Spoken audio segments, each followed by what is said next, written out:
ये है दोस्तों एम्पायर इंसेक्टिसाइड, जो कि एमको पेस्टिसाइड लिमिटेड कंपनी का आता है। दोस्तों इस इंसेक्टिसाइड का एक खास बात क्या है कि इसको अगर आप लोग इस्तेमाल करते हैं तो ये कीट को तो कंट्रोल करता ही है, क्योंकि भाई ये कीटनाशक है, लेकिन दोस्तों ये फंगस को भी कंट्रोल करता है। आप लोग शॉक्ड हो गए ना?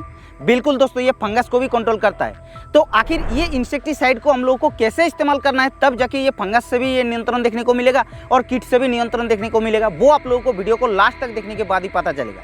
आखिर इसके अंदर क्या कंपोजिशन है, आखिर हम लोगों को इसके अंदर क्या मोड ऑफ एक्शन है, आखिर इसका प्राइस कितना है, ये सारी जानकारी आप लोगों को इस वीडियो के माध्यम से मिलेगा। तो वीडियो काफ़ी इंटरेस्टिंग है, वीडियो को इसीलिए बार बार बोल रहे हैं, लास्ट तक देखिए, सब कुछ आप लोगों को डिटेल्स में पता चल जाएगा। तो चलिए वीडियो को शुरू करते हैं। तो दोस्तों सबसे पहले बात कर लेते हैं एम्पायर इंसेक्टिसाइड एक्चुअली किस टाइप का इंसेक्टिसाइड। एम्पायर इंसेक्टिसाइड एक एमको पेस्टिसाइड लिमिटेड कंपनी का ब्रॉड स्पेक्ट्रम कॉन्टैक्ट इंसेक्टिसाइड है। जी हाँ, ब्रॉड स्पेक्ट्रम यानी कि एक साथ में कई प्रकार की कीट के ऊपर नियंत्रण देखने को मिलता है, इसलिए इसको ब्रॉड स्पेक्ट्रम इंसेक्टिसाइड बोला जाता है। साथ ही साथ ये जो इंसेक्टिसाइड है ये कॉन्टैक्ट एक्शन पर काम करता है। कॉन्टैक्ट एक्शन यानी कि जैसे हम लोग इसको स्प्रे कर देते हैं और इस दवा के संपर्क में कोई भी कीट अगर आ जाता है तो तुरंत वो कीट कंट्रोल हो जाता है, इसलिए इसको कॉन्टैक्ट इंसेक्टिसाइड बोला जाता है। बात की जाए इसका कंपोजिशन की, तो इसके अंदर आप लोगों को टोल्फेनप्राइड जो कि 15% इसी फॉर्मुलेशन में मिलता है। टोल्फेनप्राइड जो है वो एक ग्रुप 21A का फॉर्मुलेशन का दवा है और ये जो है इसी फॉर्मुलेशन में मिलता है। इसी फॉर्मुलेशन के मतलब एमुलेसिफेबल कॉन्सेंट्रेट होता है, जो कि कुछ इस तरीके से लिक्विड देखने को आप लोगों को मिलता है। अब बात कर लेते हैं ये जो टोल्फेनप्राइड है ये कैसे काम करता है फसल में कीट के नियंत्रण करने के लिए। सबसे पहला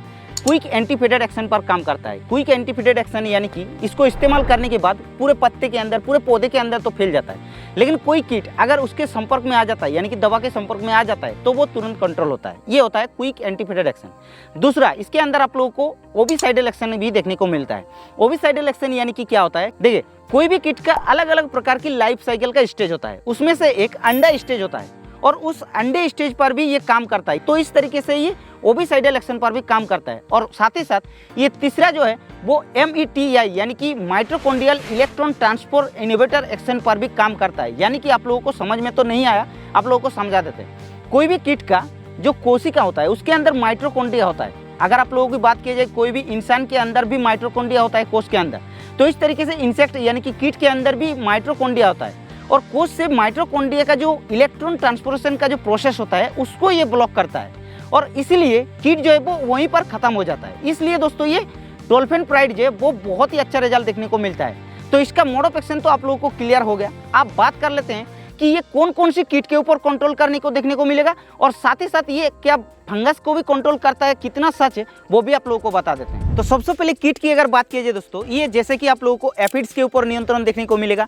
साथ ही साथ जेसिड्स के ऊपर भी काम करता है और उसके साथ साथ जैसे कि हॉपर के ऊपर भी काम करता है और यही नहीं, उसके साथ साथ ये थ्रिप्स के ऊपर भी बहुत ही अच्छा रिजल्ट देखने को मिलता है। और उसके अलावा दोस्तों जैसे कि अगर बात की जाए DBM यानी कि डायमंड बैक मोथ, जो कि पत्ता गोभी में सबसे ज़्यादा परेशान करता है, तो उसके ऊपर भी बहुत ही अच्छा रिजल्ट देखने को मिलता है। तो ये तो हो गया कीट के बारे में। आप बात किया जाए फंगस, क्योंकि हमने पहले ही बता चुका कि ये फंगस के ऊपर भी कंट्रोल करता है, तो क्या कितना सच होता है। देखिए दोस्तों एक्चुअली ये फंगस के ऊपर कंट्रोल नहीं करता है, ये प्रिवेंटिव में फंगस के ऊपर काम करता है। यानी कि अगर आपके फसल के अंदर पाउडर मिल्ड्यू हो गया या फिर झुलसा जो होता है ब्लाइट उसका हो गया या फिर जैसे कि एंथ्रेक्नोज जो हो गया, उस रोगों का अगर आप लोगों का डर रहता है कि हमारे इस फसल में होने का संभावना है, तो उससे पहले अगर आप लोग इसको इस्तेमाल करते हैं यानी कि एम्पायर इंसेक्टिसाइड को इस्तेमाल कर देते हैं, तो आप लोगों का वो जो फंगस है उसका प्रकोप होने नहीं देगा। तो इस तरीके से फंगस के ऊपर काम करता है। अब बात कर लेते हैं इसका डोज।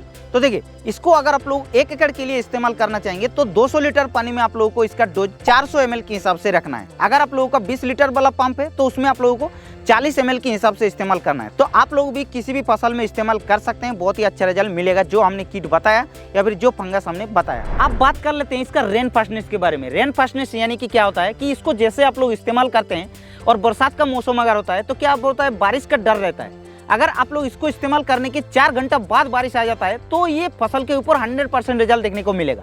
लेकिन इसको इस्तेमाल करने के 4 घंटे के अंदर अगर बारिश लग जाता है तो हो सकता है रिजल्ट में आप लोगों को कमी देखने को मिल सकता है। तो इतना तो आप लोगों को समझ में आ गया कि इसका रेन फास्टनेस 4 घंटा होता है, लेकिन इसका जो पैकिंग साइज होता है या फिर जो इसका प्राइस होता है वो कितना होता है। तो देखिए मेरा हाथ में आप लोग देख पा रहे हैं ये 250 ml का पैकिंग है, लेकिन मार्केट में आप लोगों को 100 ml का भी पैकिंग मिल जाए और जो 500 ml होता है या फिर 1 लीटर होता है उसका फाइल भी आप लोगों को मिल जाएगा। लेकिन ये जो 250 ml का प्राइस मुझे पड़ा है वो लगभग मेरे को 580 से 600 रुपया पड़ा है, क्योंकि रेट अलग अलग मार्केट में अलग अलग हो सकता है। रेट के ऊपर ज़्यादा ध्यान नहीं दे रहे हैं, लेकिन अंदाज से आप लोगों को बता दे रहे हैं, क्योंकि बार बार आप लोग कमेंट करते रहते हैं कि प्राइस नहीं बताया, इसलिए हमने थोड़ा सा प्राइस भी आप लोगों को जस्ट बता दिए। और अगर आप लोगों का मन में कुछ सुझाव या फिर सवाल रह गया तो आप लोग नीचे कमेंट कर देना। बाकी इस चैनल पर पहली बार आ रहे हैं तो चैनल को सब्सक्राइब करके हमारे इस चैनल पर जोड़ सकते हैं, क्योंकि हम इस चैनल पर ऐसे न्यू कंटेंट आप लोगों के लिए डालते रहते हैं।